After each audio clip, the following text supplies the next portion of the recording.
Assalamualaikum dan selamat sejahtera kepada semua. Pada hari ini, kami dari Kumpulan 4 akan membentangkan bab 4 konsep insan dan aspek psikologi dan sosiologi. Berikut merupakan ahli kumpulan kami. Konsep insan merujuk kepada pemahaman mengenai hakikat manusia, dan konsep insan ini mempunyai pelbagai perspektif yang berbeza, antaranya perspektif agama, falsafah, psikologi, biologi dan lain-lain. Tetapi kami akan merungkai kepada 3 perspektif sahaja. Perspektif pertama ialah perspektif agama, di mana keberadaan manusia sebagai ciptaan Tuhan yang diberi fitrah yang sempurna, yang sering kali dikaitkan dengan pemikiran hakikat manusia sebagai insan yang mempunyai kebebasan untuk berfikir dan bertindak. Dalam perspektif sosiologi, konsep insan melibatkan bagaimana berinteraksi dengan masyarakat dan persekitarannya. Dan dalam perspektif yang terakhir iaitu psikologi, konsep insan merujuk kepada pemahaman mengenai aspek kejiwaan manusia seperti perkembangan manusia, kesihatan mental dan faktor yang mempengaruhi tingkah laku manusia. Seterusnya, kita akan mempelajari apa itu insan sejahtera. Insan sejahtera merujuk kepada keadaan di mana manusia mempunyai kesejahteraan dan kebahagiaan yang menyeluruh secara fizikal, emosi, sosial maupun spiritual. Menurut konteks pembangunan manusia, insan sejahtera dikaitkan dengan konsep pembangunan yang berfokus kepada kepentingan manusia dan keseimbangan ekologi, sosial dan ekonomi yang dapat memberikan kondusif yang sejahtera, yang mana dipengaruhi oleh 4 faktor iaitu pendidikan, kesihatan, keselamatan dan hak asasi manusia. Menurut pandangan agama pula, insan sejahtera dicapai melalui pandangan spiritual yang membawa manusia menuju kebahagiaan yang abadi dan kesempurnaan batin, yang mana melibatkan pencapaian kebahagiaan yang lebih bermakna dalam kehidupan. Konsep insan di bawah falsafah barat bukanlah bersifat monolitik dan mempunyai kepelbagaian dalam konsep insan. Menurut Aristotle, di bawah falsafah Greek, manusia itu bersifat logocentrism, iaitu berpusatkan kepada akal fikiran yang rasional dan intelektual sahaja. Di bawah falsafah Jerman pula, Friedrich Nietzsche menyatakan bahawa konsep insan manusia berlandaskan kepada emosi dan intuitif manusia yang mungkin tidak bersifat rasional.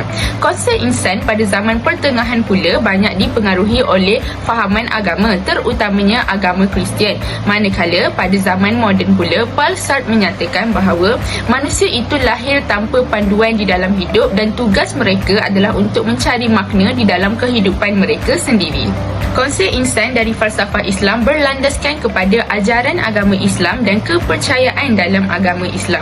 Islam mementingkan konsep ketuhanan dalam memahami konsep insan, seperti manusia itu adalah hamba kepada Tuhan, oleh itu mereka haruslah patuh kepada Allah Subhanahu Wa Taala. Serta Islam turut menyatakan bahawa manusia itu ialah khalifah Allah di muka bumi ini. Lagi pula kepada konsep insan dalam tamadun India. Konsep insan dalam tamadun India berdasarkan kepada ajaran agama Hindu, Buddha dan Jainisme, iaitu konsep insan dikenali sebagai Atman yang dianggap sebahagian daripada Brahman yang lebih besar dan diyakini sebagai roh kekal yang suci yang selalu ada bahkan setelah kematian. Menurut ajaran Buddha, konsep insan yang penggala dianggap identiti yang terus berkembang dan berubah, yang menekankan pentingnya mencari pencerahan dan mencapai keseimbangan dan kebahagiaan dalam kehidupan, serta menghindari sikap ego serta kebongkahan. Mari kita mengalami situasi yang berlaku semasa tamadun India, di mana masyarakat India mengamalkan agama Hindu seperti pemujaan, yoga, festival Diwali dan Holi, iaitu di mana mereka menghormati dewa-dewi Hindu, memuja kuil dalam upacara keagamaan. Situasi seterusnya ialah masyarakat India dibahagikan kepada pelbagai kasta, iaitu Brahmana, Kshatriya, Vaishya dan Sudra, di mana kasta menentukan status dan peranan seseorang di dalam masyarakat. Namun, sistem ini dihapuskan kerana berbentuk diskriminasi. Kita pergi kepada sistem pendidikan. Semasa tamadun India, di mana terdapat sistem pendidikan yang tercanggih yang berjaya menunjukkan perkembangan intelektual Vedanta pada masa tamadun tersebut. Lagi pula kepada konsep insan dalam tamadun India. Konsep insan dalam tamadun India berdasarkan kepada ajaran agama Hindu, Buddha dan Jainisme, iaitu konsep insan dikenali sebagai Atman yang dianggap sebahagian daripada Brahman yang lebih besar dan diyakini sebagai roh kekal yang suci yang selalu ada bahkan setelah kematian. Menurut ajaran Buddha, konsep insan atau penggala dianggap identiti yang terus berkembang dan berubah, yang menekankan pentingnya mencari pencerahan dan mencapai keseimbangan dan kebahagiaan dalam kehidupan, serta menghindari sikap ego serta kebongkahan.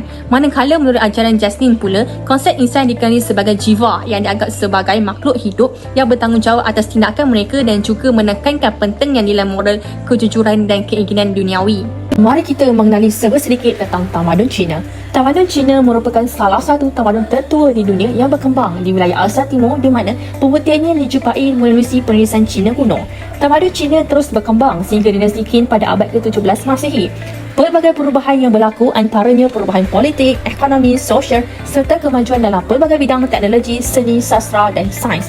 Contohnya, dinasti Han merupakan dinasti keemas dalam sejarah tamadun Cina kerana terdapat banyak kemajuan dalam ilmu pengetahuan teknologi yang menemukan kertas, kompas dan sutra. Akan tetapi, tamadun Cina juga mengalami penjajahan oleh negara barat pada abad ke-19 hingga abad ke-20. Seterusnya, hakikat dan sifat insan pula terbahagi kepada 4 iaitu fizikal, material, spiritual dan rohani. Sifat insan dari segi fizikal ialah ciri-ciri fizikal atau bentuk tubuh manusia yang boleh dilihat dengan mata kasar seperti ketinggian dan berat badan. Manakala sifat insan dari segi material pula ialah ciri manusia yang cenderung memberi tumpuan kepada keperluan material atau duniawi seperti kekayaan, kuasa dan juga status sosial. Kita pergi pula kepada spiritual, iaitu kemampuan manusia untuk mencapai kesedaran yang lebih tinggi yang melangkau dimensi fizikal dan mental serta mengembangkan hubungan yang lebih kuat seperti kekuatan kosmis yang universal yang mana melibatkan keinginan untuk mencari makna kehidupan serta memperluaskan kesedaran. Ia juga dianggap sebagai aspek terpenting dalam kehidupan yang dapat membantu menghadapi seseorang dalam mengatasi kesulitan. Antara contohnya ialah berdoa, berzikir, beryoga dan sebagainya. Yang terakhir ialah rohani, iaitu sifat batiniah yang terkait dengan jiwa dan moral manusia yang meliputi nilai hubungan kebenaran, kebaikan, kasih sayang, kesabaran dan kepercayaan kepada Tuhan. Ia juga dapat membantu seseorang dalam menghadapi kesulitan. Antara contohnya ialah membaca dan mempelajari teks suci Al-Quran, buku-buku agama, melakukan amal kebajikan dan sebagainya. Potensi insan pula merujuk kepada kebolehan dan keupayaan manusia untuk belajar, berkembang dan mencapai pencapaian luar biasa dalam pelbagai bidang. Ia penting untuk membangunkan potensi manusia kerana ia dapat membantu individu mencapai matlamat hidup mereka dan juga memberi sumbangan yang positif kepada masyarakat. Kesimpulannya, falsafah insan dari pelbagai fahaman falsafah adalah bertujuan untuk mencapai kesejahteraan dan kebahagiaan hidup.